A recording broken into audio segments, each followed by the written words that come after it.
Hi guys! Today, let's do first impression review. Nivea Sensitive Aftershave Balm. And believe it or not, kahit gaano siya kasikat sa YouTube, sa mga foreign YouTubers, hindi pa ako nakakapanood ng review. Promise! So, ito yung itsura niya. I got this from Beautylicious Deals and it cost 600 pesos. I know, mas mahal siya kasi hindi siya locally available. So, online lang siya available.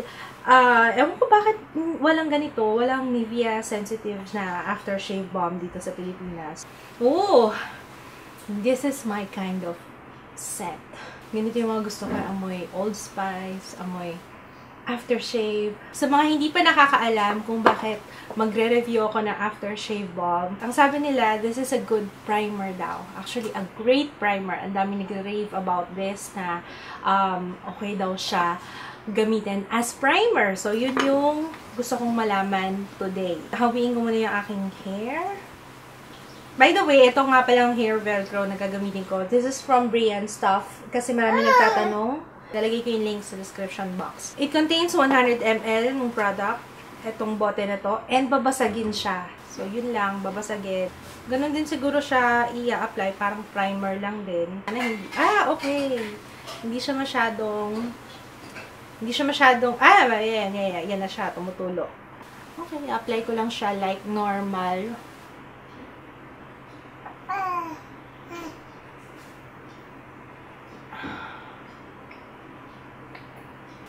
Ano pa pakits?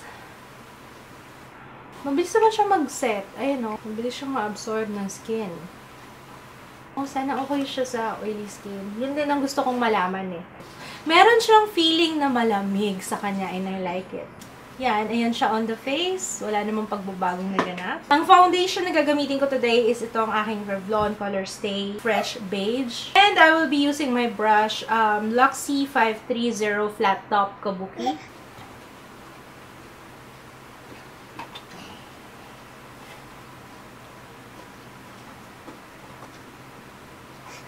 Para siyang merong pore blurring effect. Na-hide na yung large pores ko dito sa cheeks. Let's see up close. Ayan. Parang meron siyang pore blurring effect.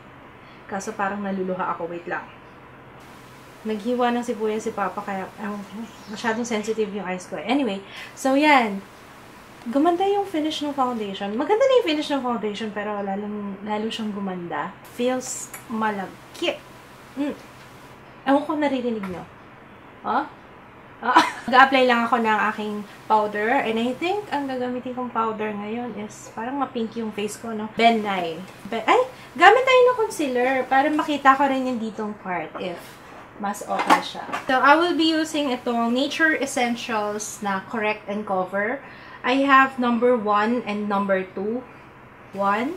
Ito pang yellow. Ito number 2. Number 2 yung gagamitin ko. This one. Pero konting-konti lang kasi parang masyado siyang light.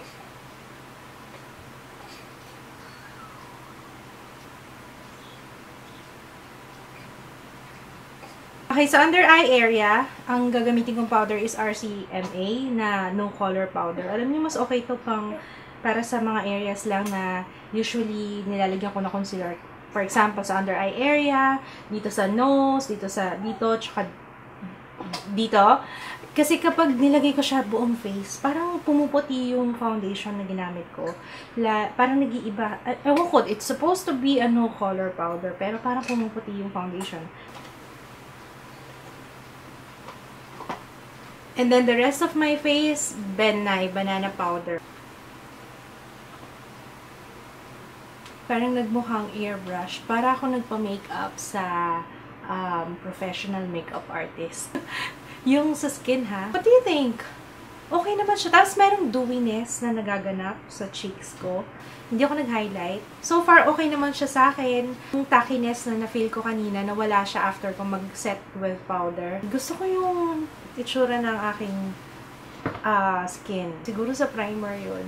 Kasi ilang beses ko naman nang ginamit yung Revlon Color Stay. Although, yes, maganda siya. Pero hindi kagaya ng ganito. Parang nagkaroon ng dewiness. Nagkaroon ng yung pore blurring effect, kagaya ng sinabi ko kanina. Tingnan natin. Sana okay siya sa oily skin. Kasi kung okay siya, edi, diba? 12:14, and I will be back later for an update.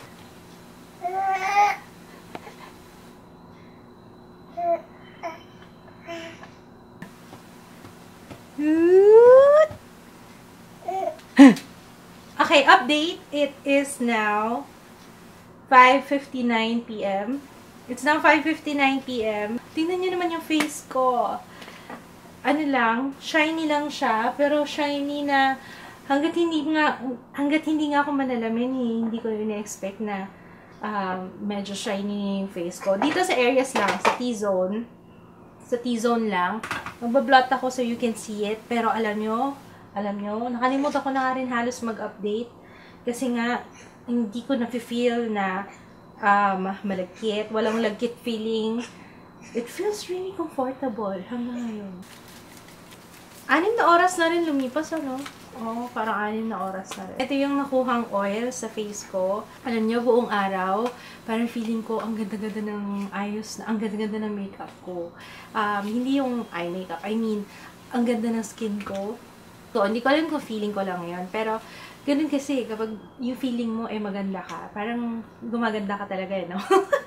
Daanin na lang natin sa ganon. Parang magre-radiate yun eh. Doon nanggagaling yung confidence eh.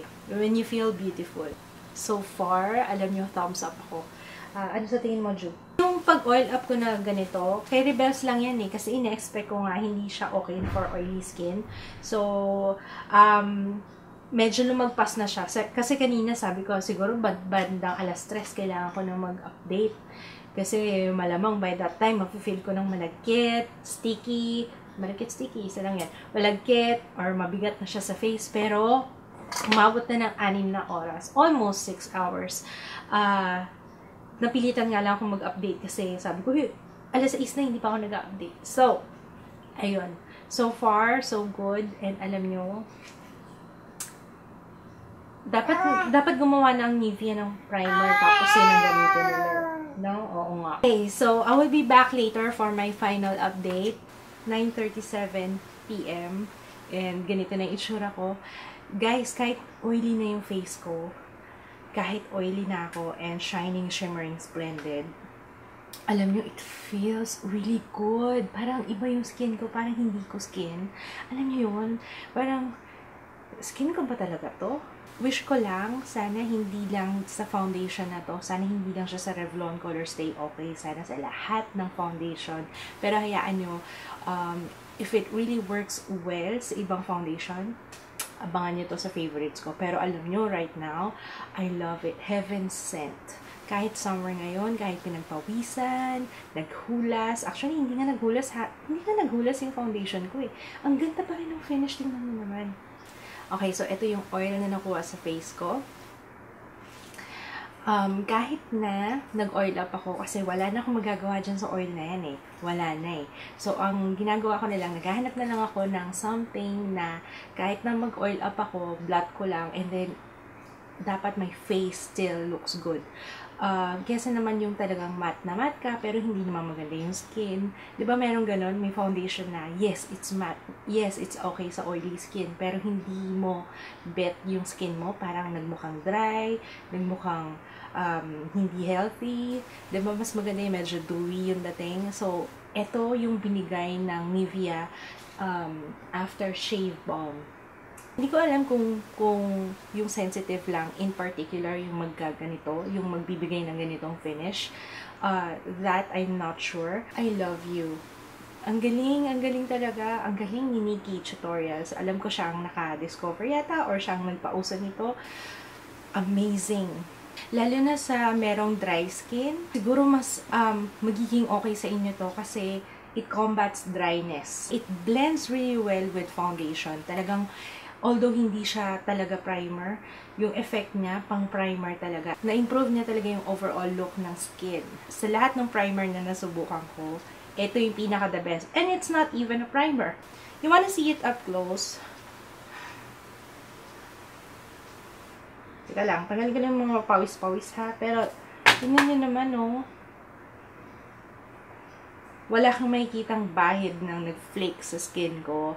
And the foundation still looks really good. Wala na akong iba pang masasabi kundi I love it. If you wanna get this is available sa Beautylicious Deals. I highly recommend that na subukan nyo kung naghahanap kayo ng magandang primer. Yeah, kung meron kayong questions and if you want to share your experience with it, kung nasubukan nyo na siya, comment lang kayo sa baba. Thumbs up this video kung nakatulong.